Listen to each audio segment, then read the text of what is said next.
mentioned the other day that I was having some difficulty with some of my footage, and I don't know why it won't work.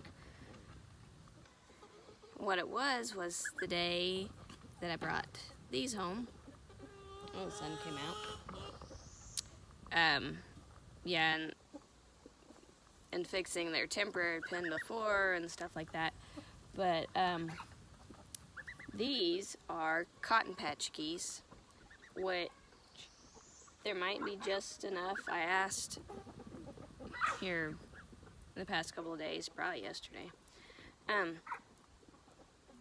but I asked some people more knowledgeable than I what their estimated numbers were, and it probably is somewhere around 500, which would get them out of the critical category with the livestock breed conservatory. So, but they're one of the unique features of this rare heritage breed or land race. So it's kind of a type that developed out of the use that they were being used for. There's got to be a better way to explain that, but that's as good as you're going to get for now. Well, that's one of my other ones. That's a whole nother story.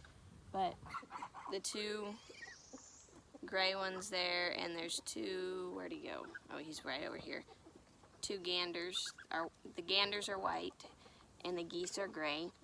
And there can be a little bit of variation with the geese. Let me step back into some shade. Okay, there can be some variation.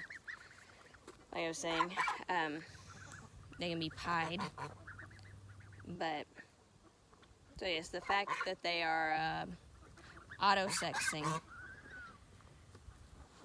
that is a unique trait. Pilgrim geese are colored very similarly, and the ganders are white and the females are gray.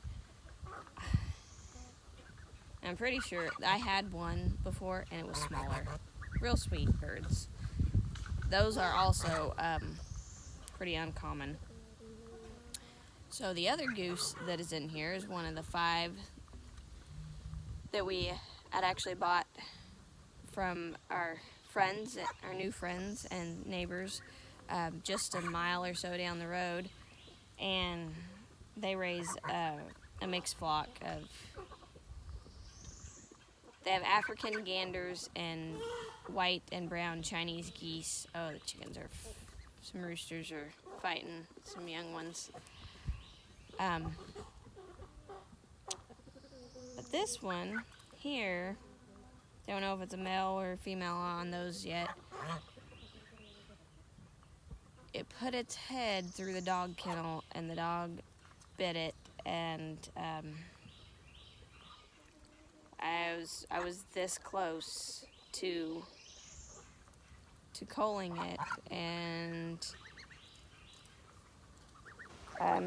anyways, it standed up and started acting really normal. So we were very tentative on whether or not, you know, if it was going to survive or not. It is missing one eye. I was right there when it happened too. It was very frustrating and upsetting, and my fault. We'd actually just talked about whether or not we should put some smaller fencing along the dog kennel so that the animals, the birds, couldn't get their heads in there. And I hadn't really, I thought, well, you know, we could do that. I said, we might not have to. I was very wrong. And so, yes, this goose has one eye, and there was so much swelling.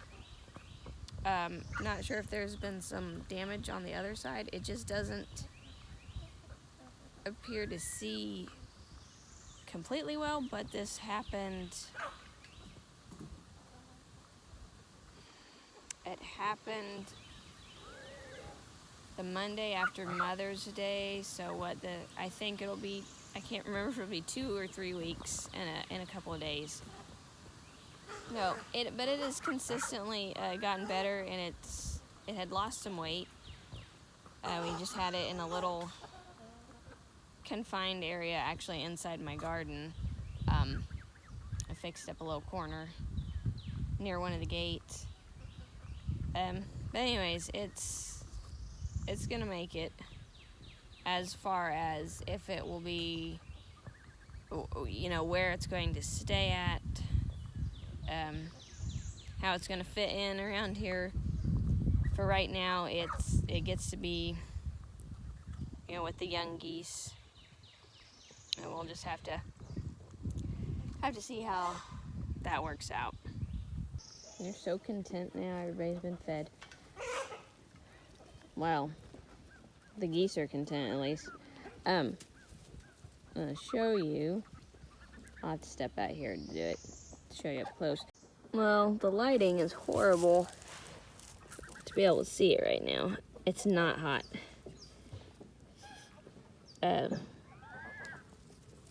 This is, I'll see if it's better from the other side.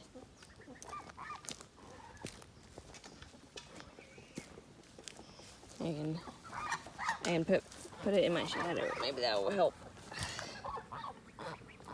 Hey, that's not bad at all.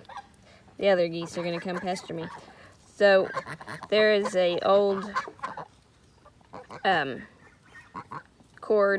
electrical cord from an extension cord through this old cheap hose, and now and since the cord was actually newer, so there was no guessing, it was color coded, and Wendell, he put this through here, and it just connects right on there. Now, my solar panel has not been reading right, but the fence has been staying hot. Let's go check that. It's May 29th, the day after my birthday, actually, and it was 40-something degrees here, so I've got the hoodie on. But like I was saying, that was a Joel Salston idea, the what would you call it, jumper. Oh, that vulture flew really, really low. Back up, birdie. My chickens, I'll show you where my chickens like to hang out. My pullets, it's circling now. Oh, I know why too. Stop pulling my shirt. So it's reading like there's some slight interference or a lowered battery, but I think that's as good as we're gonna get. Would you quit? This is what it looks like all on the edge of our fence line on the one side, and the pullets that I let out, they all come over and hang out under this, so I'm not concerned about something getting them.